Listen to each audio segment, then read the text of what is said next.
Good morning students. ఈరోజు మన topic వచ్చేసి స్పెక్ట్రోస్కోపీ. ఇది ఫోర్త్ సెమిస్టర్, సెకండ్ ఇయర్ వాళ్ళకి ఫోర్త్ సెమిస్టర్. అందులో యూనిట్ 1 వచ్చేసి స్పెక్ట్రోస్కోపీ.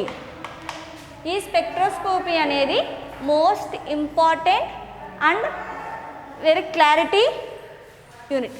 అంటే ఏంటంటే స్పెక్ట్రోస్కోపీ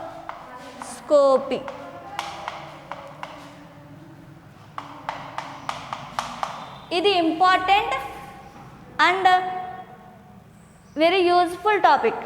ఓకేనా? అంటే ఏంటి, అందరికీ ఈజీగా అర్థమయ్యే టాపిక్ స్పెక్ట్రోస్కోపీ. అసలు స్పెక్ట్రోస్కోపీ అంటే ఏంటి, దీన్ని ఎందుకు యూజ్ చేస్తారు, ఎలా యూజ్ చేస్తారు, వేటిలో యూజ్ చేస్తారు, అసలు స్పెక్ట్రోస్కోపీ డెఫినెన్స్. స్పెక్ట్రోస్కోపీ అంటే spectro and scopy. What is spectro? Spectro అంటే రిప్రజెంటింగ్ స్పెక్ట్రమ్.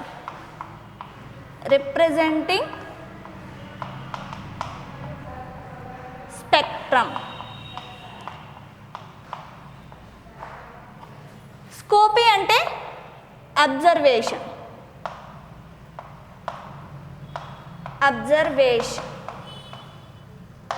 ఓకేనా? అసలు స్పెక్ట్రోస్కోపీ డెఫినేషన్ ఏంటంటే, spectroscopy is the study of the interaction between matter and electromagnetic radiation. Matter and electromagnetic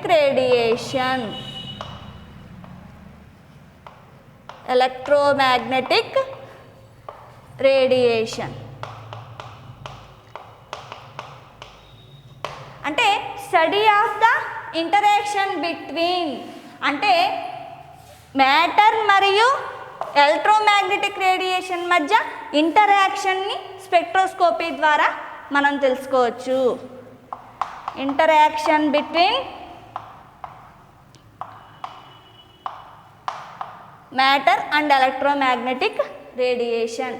అర్థమైందా?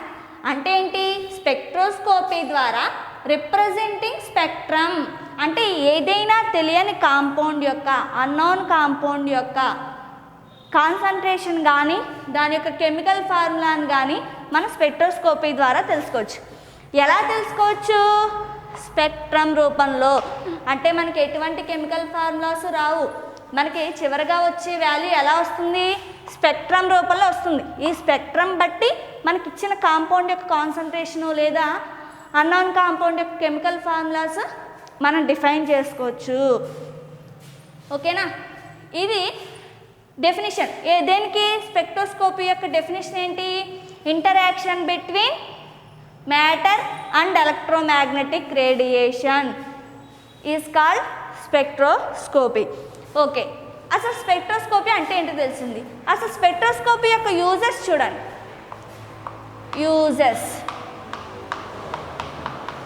స్పెక్ట్రోస్కోపీని ఎందుకు యూజ్ చేస్తారు?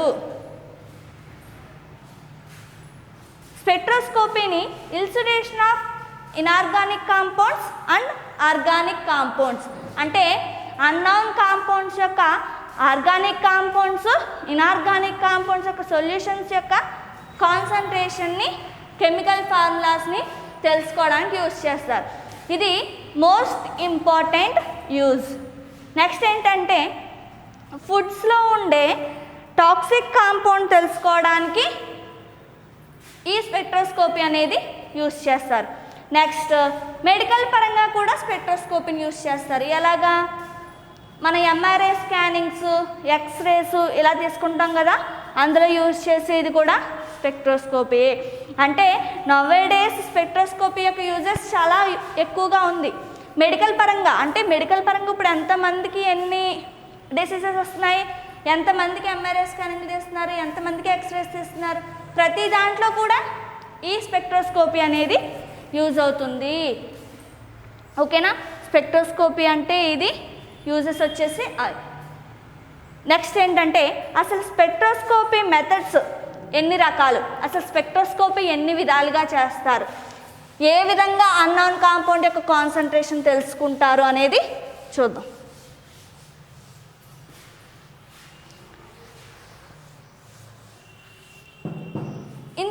స్పెక్ట్రోస్కోపీ ఎక్కువగా మనకున్న ఇప్పుడు సిలబస్ ప్రకారం అయితే ఆర్గానిక్ కాంపౌండ్స్, అన్నోన్ సొల్యూషన్స్ అంటున్నాం కదా, అవి ఆర్గానిక్ కాంపౌండ్స్ తీసుకుంటారు. అంటే ఐడెంటిఫికేషన్ ఆఫ్ ఆర్గానిక్ కాంపౌండ్స్. అంటే ఇక్కడ తెలుసుకోవాల్సిన అన్నోన్ కాంపౌండ్ ఏంటి? Organic compound.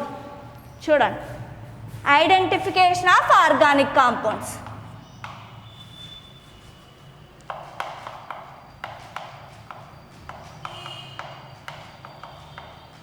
Identification of organic compounds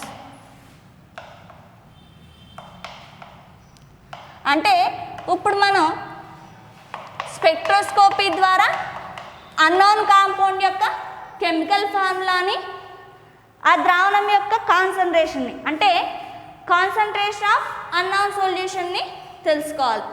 అవి ఆ అన్నోన్ కాంపౌండ్ ఏంటంటే ఆర్గానిక్ కాంపౌండ్. ఇప్పుడు ఈ organic compound unknown compound organic కాంపౌండ్ని ఐడెంటిఫై చేయాలి.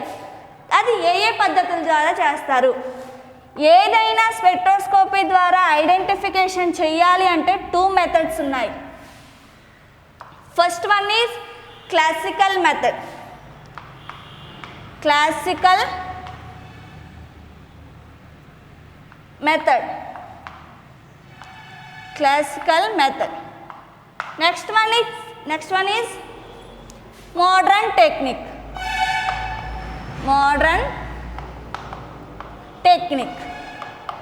ఓకేనా?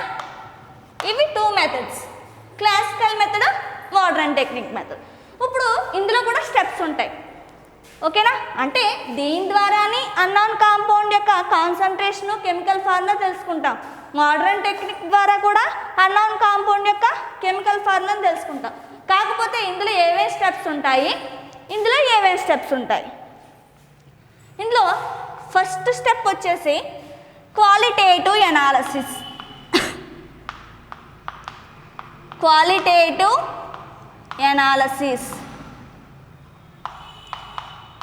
సెకండ్ స్టెప్ వచ్చేసి క్వాంటిటేటివ్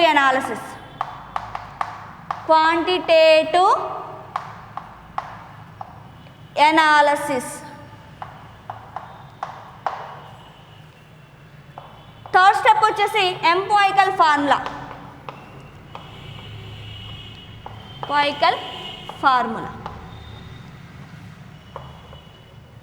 ఫోర్త్ స్టెప్ వచ్చేసి మాలిక్యులర్ మాస్.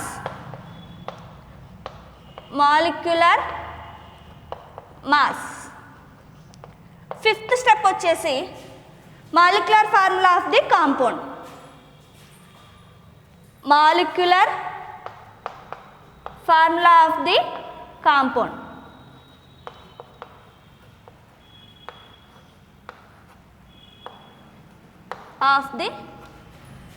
కాంపౌండ్. ఓకేనా? ఇది క్లాసికల్ మెథడ్స్లో స్టెప్స్. అంటే క్లాసికల్ మెథడ్స్లో ఎన్ని స్టెప్స్ ఇన్వాల్వ్ అయి ఉన్నాయి? First qualitative analysis, next quantitative analysis, third empirical formula, fourth molecular mass, fifth molecular formula of the compound. First step చూడండి, qualitative analysis. What is meant by qualitative analysis?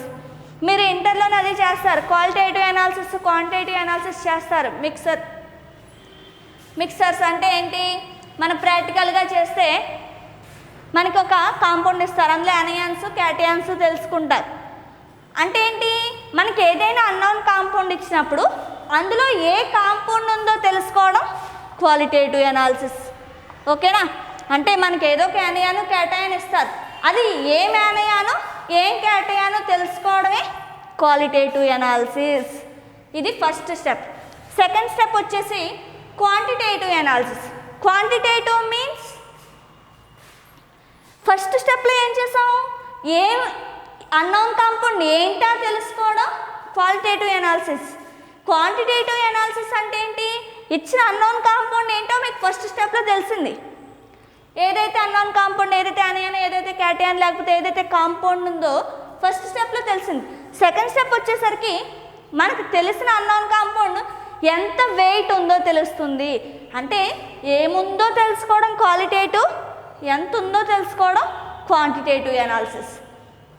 అది second step. Third step ఏంటి? Empirical formula. అంటే ఈ రెండింటి ద్వారా మనకి ఇచ్చిన compound యొక్క ఫార్ములా తెలుస్తుంది కదా, అది థర్డ్ స్టెప్. ఫోర్త్ స్టెప్ వచ్చేసి మాలిక్యులర్ మాస్. అంటే ఏంటి? ఫార్ములా తెలిసింది, ఫార్ములా తెలిస్తే అది ఏ కాంపౌండ్ తెలిసినట్టే. ఆ కాంపౌండ్ యొక్క మాలిక్యులర్ మాస్ మనం క్యాలిక్యులేట్ చేయొచ్చు కదా, అది ఫోర్త్ స్టెప్. ఫిఫ్త్ స్టెప్ వచ్చేసి మనకి మాస్ ఫార్ములా అన్నీ తెలిసిందంటే చివరికి ఏం తెలుస్తుంది? ఫార్ములా ఆఫ్ ది కాంపౌండ్ కూడా తెలుస్తుంది. ఇది క్లాసికల్ మెథడ్లో స్టెప్స్. ఎన్ని స్టెప్స్? 5 స్టెప్స్. ఓకేనా? Next modern technique. మోడర్న్ టెక్నిక్లో వచ్చేసి ఓన్లీ 2 స్టెప్స్ ఇన్వాల్వ్ అయి ఉంటాయి. ఫస్ట్ స్టెప్ వచ్చేసి స్పెక్ట్రోస్కోపీ, సెకండ్ స్టెప్ వచ్చేసి ప్రాసెస్. ప్రాసెస్ అంటే దేని ప్రాసెస్? స్పెక్ట్రోస్కోపీ యొక్క ప్రాసెస్. ఇందులో ఏమి ఇన్వాల్వ్ అయి ఉంటుంది అంటే ఈఎంఆర్ అంటే ఎలక్ట్రో మ్యాగ్నెటిక్ రేడియేషన్. ఓకేనా? ఇది స్పెక్ట్రోస్కోపీ. చూడండి, క్లాసికల్ మెథడ్ వచ్చేసరికి 5 స్టెప్స్ వచ్చాయి, మోడర్న్ టెక్నిక్ వచ్చేసరికి 2 స్టెప్స్ వచ్చాయి. ఇందులో ఒక ఇంపార్టెంట్ మ్యాటర్ మర్చిపోయినమ్మా, ఏంటంటే ప్రతి మెథడ్కి ఒక టూల్ అనేది ఉంటుంది. టూల్ అంటే బేసిక్ పాయింట్. ఇందులో బేసిక్ పాయింట్ వచ్చేసరికి specific chemical reaction. Specific chemical reaction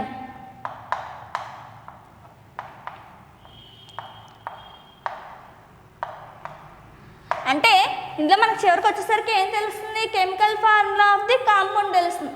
అంటే టూల్. ఇందులో బేసిక్గా మనం కనుక్కోవాల్సింది ఏంటి? Specific chemical reaction. అందులో ఇది క్లాసికల్ మెథడ్కి టూల్. మోడర్న్ టెక్నిక్కి టూల్ వచ్చేసరికి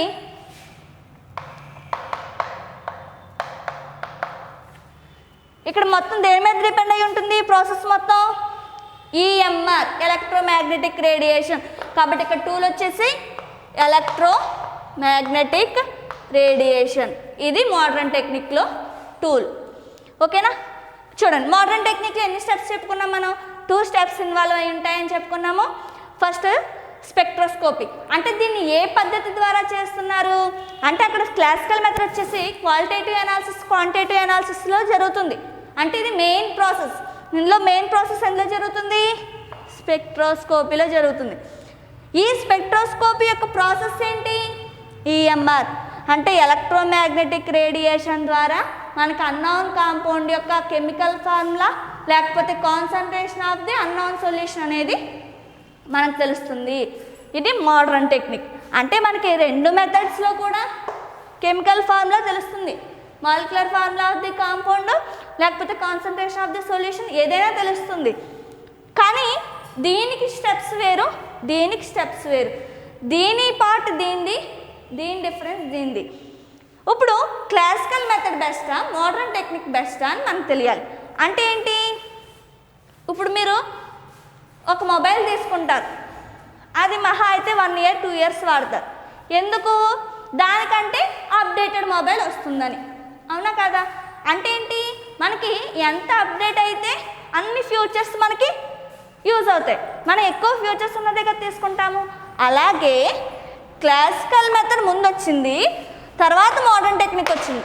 కానీ మీరు మొబైల్స్లో ఏం చేస్తున్నారు? ముందు వచ్చిన దానికంటే తర్వాత వచ్చిన దానికే ఎక్కువ ప్రిఫరెన్స్ ఇస్తున్నారు. ఎందుకు?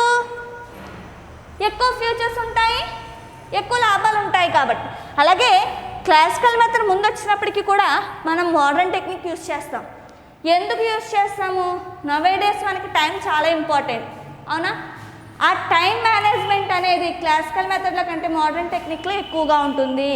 అంటే క్లాసికల్ మెథడ్ వచ్చేసి ఎక్కువ time taken process, modern technique అనేది కొంచెం దాంతో పోల్చుకుంటే ఇది తక్కువ టైం టేకెన్ ప్రాసెస్. అది ఫస్ట్ డిఫరెన్స్, ఫస్ట్ తేడా. అంటే మోడర్న్ టెక్నిక్ యూజ్ చేయడానికి మొదటి కారణం ఏంటి? Time taken process. Next reason వచ్చేసి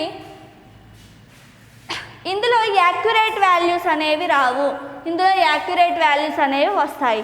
ఇందులో ఎర్రర్స్ అనేవి ఇన్వాల్వ్ అయి ఉంటాయి.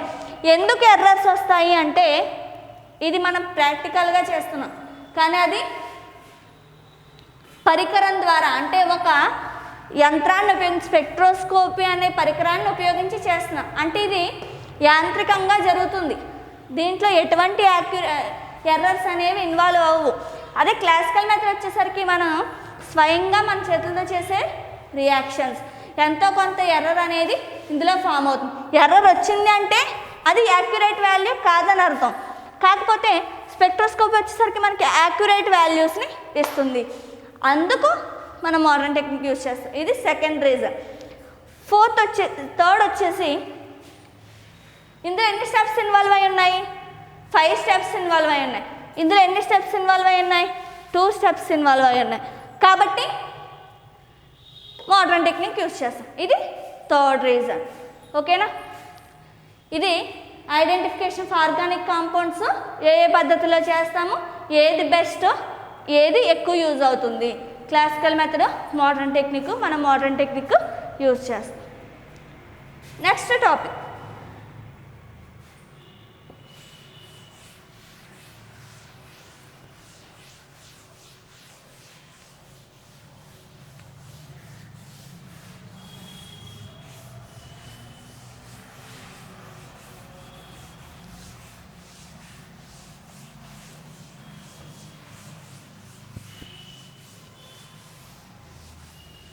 అసలు స్పెక్ట్రోస్కోపీ డెఫినేషన్ చూడండి అమ్మా. Spectroscopy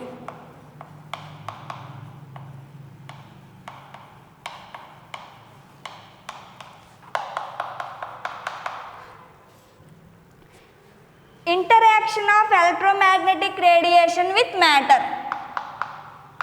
Interaction of electromagnetic radiation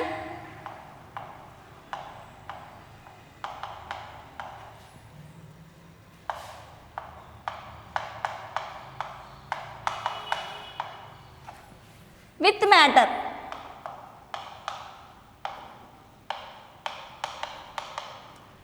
ఓకేనా? ఇది డెఫినేషన్. అంటే సింపుల్గా స్పెక్ట్రోస్కోపీ యొక్క డెఫినేషన్ చెప్పాలి అంటే interaction of electromagnetic radiation with matter. Telugu medium వాళ్ళు చూడండి అమ్మా, ఏదైనా ఒక పదార్థం మీదకి కాంతిని ప్రసరింపచేస్తే అది కొంత శోషించుకొని కొంత తిరిగి ప్రసారితం చెందిస్తుంది, దాన్నే స్పెక్ట్రోస్కోపీ అంటారు. దానికి ఉపయోగించబడే పరికరాన్నే స్పెక్ట్రోఫోటోమీటర్ అని అంటారు. ఓకేనా? అంటే ఏంటి? సింపుల్గా చెప్పాలి అంటే ఇందులో 5 స్టెప్స్ ఇన్వాల్వ్ అయి ఉంటాయమ్మా. ఇందులో ఒక సోర్స్, లైట్ సోర్స్ని తీసుకోవాలి, అంటే కాంతి జనకాన్ని తీసుకోవాలి. ఇదేంటంటే సోర్స్. దీన్ని ఒక చీలిక గుండా పంపించాలి, అంటే స్లిట్. ఇది దేని మీదకి వెళ్తుంది అంటే మోనోక్రోమాటర్.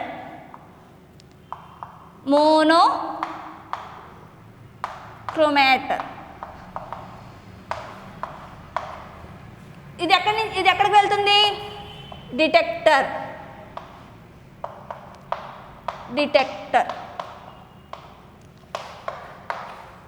ఇది రికార్డర్ చూపిస్తుంది. డిటెక్ట్ చేసి రికార్డర్లో మనకి వాల్యూ చూపిస్తుంది. అంటే ఏంటి?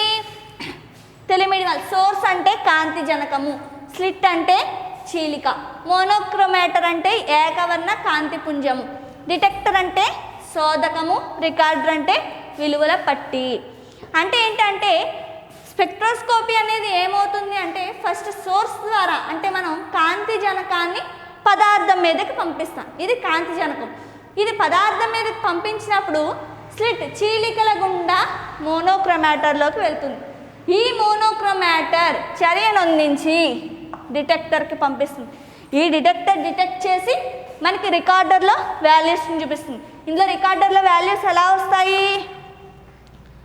గ్రాఫ్ పరంగా చెప్పుకున్నాం. Scattering, observation of scattering, spectrums అనేవి ఫామ్ అవుతాయని చెప్పుకున్నాం కదా, అవే రికార్డుల్లో స్పెక్ట్రమ్స్ రూపంలో మనకి ఫామ్ అవుతాయి. ఇప్పుడు మనం కాంతిని పంపిస్తున్నాం కదా, అవి చాలా రకాలుగా పదార్థం మీదకి వెళ్తాయి. ఫస్ట్ది ఏంటంటే ట్రాన్స్మిషన్,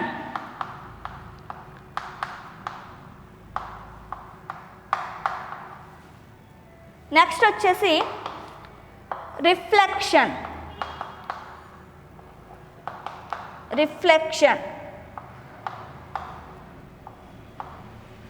థర్డ్ వచ్చేసి అబ్జార్ప్షన్,